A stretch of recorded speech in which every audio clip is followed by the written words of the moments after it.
ಯಾರ ಜೊತೆ ಮಾತಾಡ್ತಾ ಇದೀಯಾ? ನಾನು ಯಾರ ಜೊತೆ ಮಾತಾಡ್ತಿದ್ರೆ ನಿಂಗೇನು? ಪೊಸೆಸಿವ್ ಆಗಕ್ಕೆ ನಾವಿಬ್ರು ಲವರ್ಸ್ ಅಲ್ಲ, ಫ್ರೆಂಡ್ಸ್ ಅಷ್ಟೇ. ಫ್ರೆಂಡ್ಶಿಪ್ ಅಲ್ಲಿ ಪೊಸೆಸಿವ್ ಆಗ್ಬಾರ್ದಾ? ಆಗ್ಬಾರ್ದು. ಆತರ ಪೊಸೆಸಿವ್ ಆದ್ರೆ ಅದು ಫ್ರೆಂಡ್ಶಿಪ್ಪೇ ಅಲ್ಲ. ಸರಿ ಕೂತ್ಕೋ, ನಾನು ಡ್ರಾಪ್ ಮಾಡ್ತೀನಿ. ಸರಿ. ಇವನೇನ್ ನೋಡಿದ್ರು ನೋಡ್ದಿರೋ ತರ ಹೋಗ್ತಿದ್ದಾನೆ. ಏ ಸಿದ್ಧಾರ್ಥ್,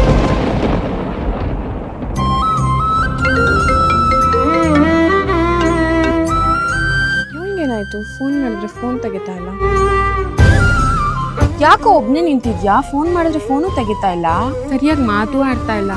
ಏನಾಯ್ತು? ಒಬ್ಬ ಹುಡುಗ ಸೈಲೆಂಟ್ ಆಗಿದ್ದಾನೆ ಅಂದ್ರೆ ಅವ್ನ ಲೈಫಲ್ಲಿ ಯಾರ ಅವಶ್ಯಕತೆನೂ ಇಲ್ಲ ಅಂತ ಅರ್ಥ.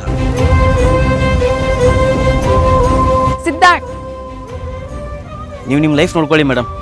ಆ್ಯಂಡ್ ಥ್ಯಾಂಕ್ಸ್, ಲೈಫಲ್ಲಿ ಯಾರೂ ನಂಬಾರ್ದು ಅಂತ ತುಂಬ ಚೆನ್ನಾಗಿ ಪಾಠ ಕಲಿಸಿದ್ರಿ.